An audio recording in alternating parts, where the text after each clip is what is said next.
또 하나 걱정되는 것은 아직 본격화되지는 않았습니다만 중요한 선거가 6월 지방자치단체 선거와 같이 하는 게 교육감 선거입니다. 예.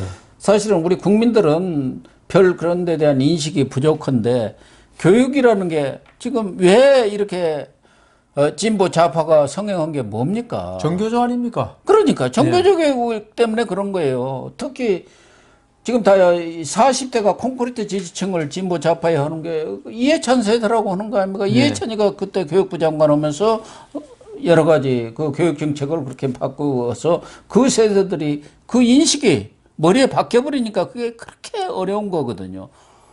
지금 전국에 대부분의 시도 교육감들이 진보 좌파, 그렇죠. 특히 정교조 출신들이 다 장악하고 있었고, 지난 2018년 그때 선거 때도 이 진보는 다 단일화됐는데 보수는 분열돼 있었지 않습니까? 뭐 5명, 4명, 5명 나오는데 어떻게 그러니까 이깁니까? 뭐 다 패할 수밖에 없는데 그래서 이번의 경우는 각 시도별로 보수 쪽에서도 단일화 뭐 협의 비슷한 것들이 생기기는 했는데 그게 잘 이루어지지 않고 있다는 얘기들이 지금 흘러나오고 있단 말이에요. 서울만 하더라도 지금 조희연 서울시 다시 교육감 진보 단일 교육감 후보로 나왔는데 이 사람은 지금 재판도 받고 기소돼 있죠. 기소돼 있으니까 이제 재판 받을 거 아닙니까? 그리고 그 비서실장도 무슨 뇌물 먹었다고 구속되기도 한 사람인데 또 나온다고 그러네요. 그것도 진보 단일 후보래요. 예. 근데 지금 보수 쪽에서는 현재 5명이 뛰고 있는데 이분들 간에도 이렇게 합의가 제대로 잘 안 이루어지고 있다는 이렇게 얘기가 나오고 있어서 만약 여기서 2명이나 3명이 나오면 또 지는 거 아닙니까? 예. 지난번 때도 1위가 조희연이고 2, 3위가 보수 쪽이었거든요. 그래서 두 사람을 합치면은 조희연보다 훨씬 많죠. 이 득표율이. 그런데도 지는 것 아닙니까? 당연히 표가 분열되니까, 분산되니까. 그래서 그런 부분들이 지금 문제가 되고 있는데, 지금 서울의 경우도 이번에 4.8%를 이겼거든요. 대선에서. 그러면은 단일화가 돼도 쉽지 않은 싸움이다. 그렇죠. 그런 얘기죠. 또 지난 4.7 재보선 때는 한 15, 6% 이겼거든요. 그만큼 줄어들었다는 얘기죠. 그렇죠. 예. 그런 부분도 있고 인천도 지금 비슷한 상황인 것 같아요. 뭐 보수 쪽은 한 8명 나와 있고 거기는 이제 또 현직 교육감이 거기도 또 진보 쪽이니까 도성훈 교육감이라고 경기도도 이재정 교육감이 하고 있지 않습니까? 전에 통일부 장관 된 사람. 이쪽 보수 쪽에서는 그 임태희 전 대통령 비서실장하고 한경대 총장은 그분이 지금 생각하고 있는데 거기도 뭐 경기도 교육원 하는 사람들을 해갖고 몇 사람이 또 이렇게 난립을 하고 있는 그런 상황이어서 사실은 이 보수 쪽에서는 이번 선거에서도 6월 이 후보 단일화가 최대의 쟁점이 될 것 같습니다. 그러니까 지금 아까 우리 그 뭐 청와대 문제라든가 여러 가지 지금 문재인 정권 쪽에서 벌써 윤석열 당선인의 진로의 회방을 놓고자 하는 게 바로 지금 지자체 선거 때문에 그렇다고 보이거든요. 그렇죠. 6월 지방선거에서 그게 어떻게 하느냐에 따라서 4.7 재보선 때 같이 차이가 엄청나게 났으면은 그런 회방을 해도 이게 안 되겠구나. 그 회방 놓는 정도가 덜 할 건데 지금 고 교수님 말씀대로 서울에서 확 줄었단 말입니다. 그때도 우리가 선거는 추세라 그러지 않습니까? 10몇 프로에서 4% 줄었으면 거의 다 따라잡은 거예요. 그러다가 여기다가 그 사실 뭐 대통령 선거가 있는 해의 지자체 선거 이거는 사실 대통령 선거에 영향을 많이 받더라고요. 그때 이제 어느 쪽을 지지에 따라서 다르고 한데 윤석열 이제 그때 이번 지자체 선거 때는 벌써 대통령 취임하고 나서 아닙니까? 그런데 제대로 굴러가지 않는 모습, 그다음 아주 힘들게 하는 모습 이걸 보여버리면은 이 서울, 경기, 인천이 수도권이 가장 중요하지 않습니까? 사실 전국 인구의 뭐 2분의 1을 훨씬 넘으니까. 경기, 인천은 대선에서 다 쳤지 않습니까? 그러니까요. 경기만 해도 5.3% 그렇다면 있단 말이에요.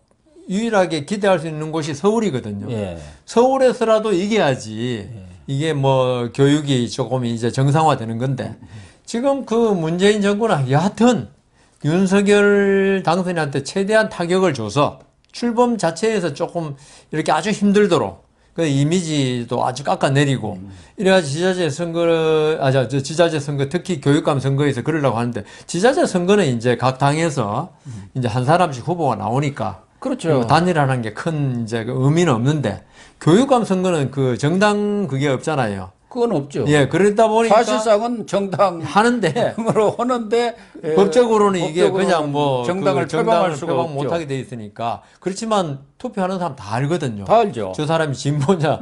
그런데 저번에 선거에서도 지금 교육감 선거로만 한정해서 말하면은 보수는 나오는 후보들이 자기 자신이 엄청나게 잘났다고 생각하는 사람들만 나오는 것 같아요. 네. 그런데 거기서 선거란 걸 우리가 알지 않습니까? 만약 그렇게 하면 전부 다 서울대학교 법학 박사 무슨 박사들이 전부 다 그 대통령 되고 다 돼야죠.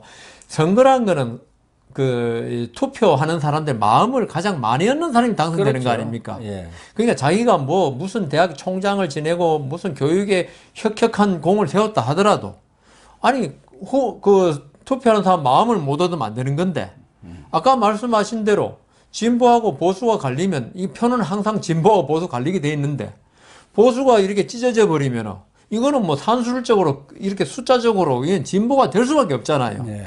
그러면 보수가 이 후보 중에 한 사람 외에는 전부 다 자기 그걸 내려놔야 되는데 욕심을 그렇지를 못해요. 그게 보수의 어떤 원죄 같아요. 원천적인 보수는 전부 자기 잘난 맛으로 내가 잘 된다 생각하고 진보는 뭉쳐야 한다. 우리는 보수에 비해서 힘이 없으니까 그 내가 희생해야 되고 희생이라는 게 사실 좋은 뜻의 희생은 아닙니다만은 예. 저는 이게 옳은 건 아닙니다만은 진보 쪽에 무슨 큰 일이 터질 때 예? 진보 인사들이 극단적인 선택을 하는 경우를 가끔 봅니다. 이게 진보 진영의 이익을 지키기 위해서 그렇거든요. 진보는 그 정도로 자기들 진영의 이익을 위해서는 어떤 것도 감수할 수 있다는 생각을 가진 사람이 많더라고요. 예, 그렇죠. 예, 단일화도 마찬가지거든요. 사실 진보라고 내가 참 훌륭한 사람이 생각 안 하는 사람이 어디 있겠습니까? 예. 서울시 교육감이 나올 정도면. 서울시, 인천, 그러니까요. 경기 다 지금 인천, 경기는 좀 그렇다 하시니까. 진보 한쪽으로 쪽에서 조금 진보 쪽이 좀 다 하고 있죠. 이번 대통령 선거 결과도 그랬고. 그런데도 진보 쪽에서는 내가 자신 있다 하면서도 진보 진영의 승리를 위해서 자기를 내려놓는 사람이 있다는 거죠. 예. 근데 보수는 그런 생각을 사람이라면 똑같이 가져야 되는데 안 가지더라고요. 전부 다 각자 도생, 아까 우리 코로나 각자 도생 해가지고 우리 나가도 내가 이길 수 있다 하는데 이 교육이란 게 있죠. 사실은 정말 중요하거든요. 20, 30년 후에 한국의 미래를 결정하는 거거든요. 교육이. 예. 제가 전교조를 처음 알았던 게 90년에 서울 남부지법에 판사할 때 예. 전교조 교사 재판을 했어요. 그때 전교조를 처음 알았는데 좀 이상하다 싶더라고요. 여러 가지 용어 쓰는 거라든가. 그때 어떤 게 있었냐면은 우리는 서기를 쓰도록 법으로 돼 있잖아요. 90년 몇 월 며칠. 이 교사는 학생들에게 헤어져 살아온 지 45년 이런 식으로 쓰더라고요. 예. 그래서 그리고 초등학교 5학년들한테 지하철 노조 파업의 정당성과 부당성 이런 걸 토론하라 그러고 아주 특이하다 싶어가지고 결론은 못 내고 했는데 그게 이제 점점 해가지고 90년대, 2000년대 초반에 이 교육 현장을 완전히 어떤 진보는 좋아요. 어떤 좌파의 이념. 예. 이거는 이념 선전 바꿔버렸어요. 장화로 돼버렸죠. 그러다 보니까 이 사람들 우리 어릴 때 있죠. 교육에서 어떤 받은 인상은 강렬해가 평생을 가더라고요. 네. 어릴 때 선생님이 이게 A가 옳다 그러면 A가 옳은 게 한참 가는 식으로 지금 40대, 50대가 그때 초, 중, 고등학교를 다니던 사람이 네. 그러니까 그 교육 받은 게 지금 이재명 후보의 그런 막말 이런 게 있어도 진보는 무조건 옳다, 좌파는 무조건 옳다. 예. 이런 게 돼가지고 우리가 지금 사실 혼란을 겪고 있는 거 아닙니까? 뭐 문재인 정권 5년의 탈원전 아까 이야기 쭉 하듯이 이게 국민들이 그걸 지지 안 했으면 그렇게 쉽게 못 하는데 그걸 지지하는 사람이 많은데 그 지지하는 사람이 바로 정교조 교사의 교육을 받은 층이거든요. 네. 그 정도로 그래서 우리나라 지금 원자력 환경이 완전히 황폐화하고 지금 국가 경제가 어떻게 될지도 모르는 지금 입장에 처해 있지 않습니까? 그래서 이 보수 쪽에 교육감 후보들 있지 않습니까? 네. 이게 단순히 자기가 교육감 되고 안 되고가 중요한 게 아니고 20, 30년 후에 그 지금 교육감 되고자 하는 사람들 손자 시대 나라가 어떻게 편안하게 경제적으로 부유하게 살 것인지 이걸 결정하는 게 지금 교육감 선거입니다. 그러니까 지금 교육감들이 그 욕심 부리지 말고 그 진보 단일화 있으면 보수 단일화 해가지고 그렇게 대결해 보라는 거죠. 그걸 안 하는 건 어떻게 보면 저는 매국노라 봅니다. 어쨌든 지금 고3생부터는 투표권이 있는 것은 예. 말할 것도 없고 이제 정치에 직접 참여할 수가 있게 있죠. 됩니다. 예. 그래서 갈수록 이제 학교 현장이랄까 이런 데가 정치 이념화될 가능성도 예. 많거든요. 그렇죠. 지금은 또 이 정교조 교사들이 하면서 평가라는 것도 다 없애버렸지 않습니까? 학력평가가 없어갖고 어디서 자기 자녀의 실력이 어느 정도로 모르니까 학원 가서 돈 주고 평가받아요. 기초 학력은 말이 안 떨어지고 되는. 예, 2년만 됐죠. 코로나 상황 속에서 학력 격차가 더 이제 커져버리고 여러 가지 문제들이 지금 산적해 있는데 이런 문제들을 해결을 하려면은 아무래도 또 정권이 바뀌면서 그에 따라서 이 교육감도 이렇게 뒷받침이 되어야 정권도 힘을 받는 거 아니겠습니까? 그래서 말씀하신 대로 특히 서울 같은 경우는 이 단일화만 되면은 뭐 충분히 이길 수 있지 않겠느냐 네, 이길 가능성이 이렇게 있죠. 보여지고 서울이 단일화되면은 인천 경기도 그에 따라서 당연히 네. 단일화의 그런 물결 속에 가지 않을 수가 없거든요. 그런데 이 현재 뛰고 있는 대여섯 명한테 맡겨놔 가지고는 잘 안 될 것 같아요. 예. 그중 그래서 조정자가 있어야죠. 어차피 이게 모든 국민들이 다 알고 있어요. 정당 표방 안 하고 있지만 정당에서 실질적으로 관여하고 있다. 권력이 관여하고 있다는 건 다 아는 거니까 좀 단일화를 하는 방향에서 뭔가 방향성을 좀 잡아가지고 나가는 것이 옳지 않겠느냐. 그러니까 그 진보는 뭐 옛날에 백낙청 씨라든가 무슨 원탁 회의 예. 있어가지고 이제 진보 쪽에 중요한 현안이 있을 때 그중 조정을 해줬지 않습니까? 네.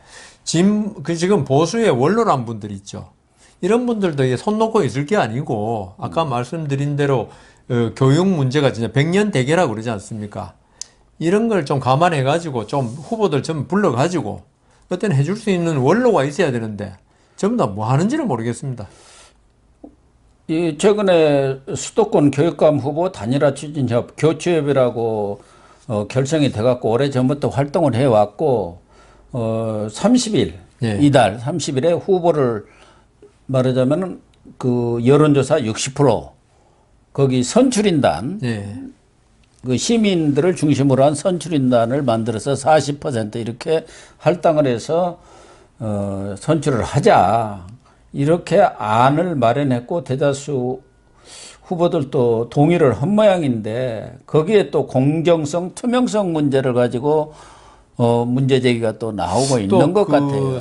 아까 선거에 40% 있죠. 네. 선거인단. 예.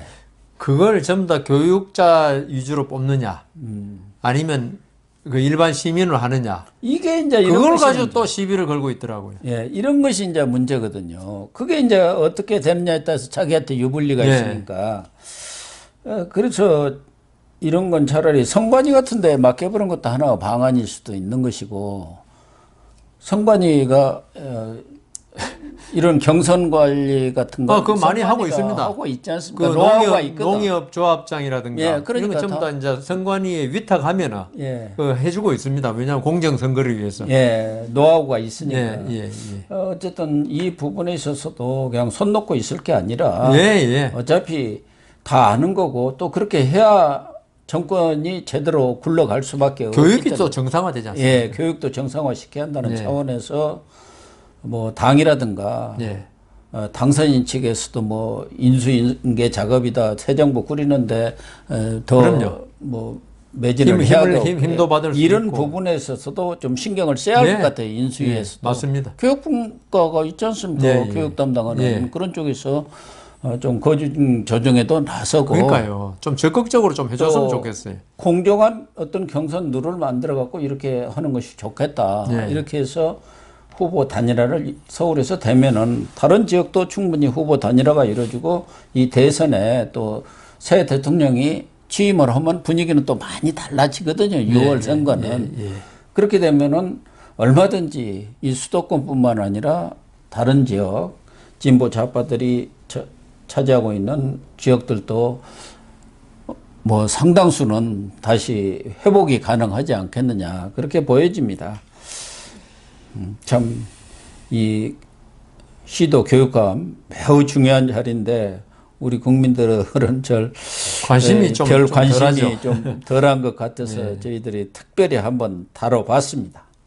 네, 시청해 주셔서 감사합니다.